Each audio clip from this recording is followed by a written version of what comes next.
नमस्कार बच्चों। तो ये दूसरे दिन के नोट्स का एक्सप्लेनेशन है। सबसे पहले इसमें लिखा है स्ट्रोक या CVA। ज़्यादातर लोगों से पूछिए तो वो कार्डियोवैस्कुलर एक्सीडेंट बताते हैं, जबकि इसका मतलब होता है सेरेब्रोवैस्कुलर एक्सीडेंट। सेरेब्रो माने ब्रेन, वैस्कुलर माने ब्लड वेसल, एक्सीडेंट माने कुछ गलत घटित होना। इसका दूसरा नाम स्ट्रोक भी होता है। तो इसमें आमतौर पे क्या होता है, जो 85% केसेस होते हैं उसमें खून की जो नलियां ब्लड को सप्लाई कर रही हैं ब्रेन को, उसमें रुकावट आ जाती है। इसको इस्चीमिक स्ट्रोक कहते हैं। और 15% केसेस में क्या होता है कि खून की नलियां फट जाती हैं, इसको हिमरेजिक स्ट्रोक कहते हैं।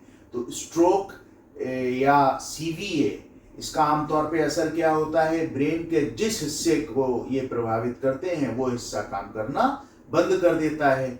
आमतौर पे इसमें एक तरफ फालिज मार सकता है या फेशियल नर्व पैरालिसिस हो सकती है। लेकिन ये स्ट्रोक या CVA सेरेब्रोवैस्कुलर एक्सीडेंट। दूसरा बच्चों नाम है मेनिंजाइटिस, तीसरा एंसेफेलाइटिस। तो आपको पिछले अपने वीडियो में बताया था कि मेनिंजाइटिस 3 झिल्लियां चारों तरफ से घेरी होती हैं, ड्यूरा मैटर, एरेक्नॉइड मैटर, पाया मैटर। तो जो आखिरी वाली दो होती हैं, एरेक्नॉइड मैटर और पाया मैटर, जब उसमें इन्फेक्शन या किसी और वजह से सूजन यानी इन्फ्लामेशन आ जाता है तो उसको मेनिंजाइटिस कहते हैं।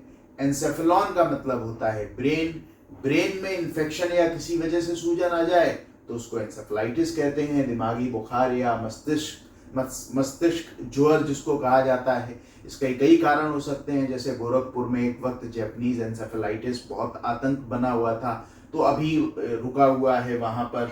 फिर बच्चों माइस्थीनिया ग्रेविस, ये भी एक ऐसा डायग्नोसिस होता है। आप सबको पता है हमारे हाथ में मांसपेशियां होती हैं, पैर में, पूरे शरीर में, और उनको चलाने के लिए नर्व यानी जो ब्रेन से या स्पाइनल कॉर्ड से नर्व निकलती हैं वो उनको सिग्नल देती हैं। तो इस सिग्नल प्रणाली में, इस कम्युनिकेशन में अगर दिक्कत आ जाए तो इसको माइस्थीनिया ग्रेविस कहते हैं।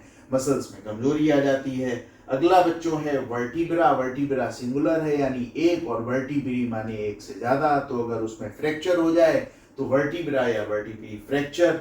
फिर 2 वर्टिब्री यानी 2 रीढ़ की हड्डियों के बीच में एक डिस्क होती है, अगर वो डिस्क दबाव की वजह से या उम्र की वजह से डिजेनरेट होकर बाहर की तरफ निकल आए तो उसको स्लिप डिस्क कहते हैं। उसका पूरा नाम होता है प्रोलैप्स्ड इंटरवर्टिब्रल डिस्क। इंटरवर्टिब्रल माने 2 वर्टिब्री के बीच में, प्रोलैप्स्ड माने बाहर निकल आना।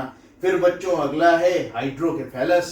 तो हमारे ब्रेन के अंदर एक फ्लूइड होता है जिसको CSF या सेरेब्रो स्पाइनल फ्लूइड कहते हैं। ये ब्रेन में उत्पन्न भी होता है और ब्रेन से निकलता भी रहता है। तो निकलने के रास्ते में आमतौर पे कभी रुकावट आ जाती है तो ये CSF ब्रेन के अंदर बढ़ जाता है, तो पानी ब्रेन के अंदर बढ़ जाता है, इसको हाइड्रोकेफेलस कहते हैं। हाइड्रो माने पानी, हालांकि पानी नहीं, वो CSF होता है। इससे ब्रेन का प्रेशर भी बढ़ सकता है। और आखिरी में एक पार्किंसंस डिजीज लिखी है। ये थोड़ा विस्तृत होती है, लेकिन आपको इन सब की स्पेलिंग याद होनी चाहिए। इनके जो मैंने मतलब लिखे हैं और समझाए हैं ये आपको याद होने चाहिए। ये टेस्ट में आपसे पूछे जाएंगे। So all the very very best. Keep learning, keep improving. Thank you.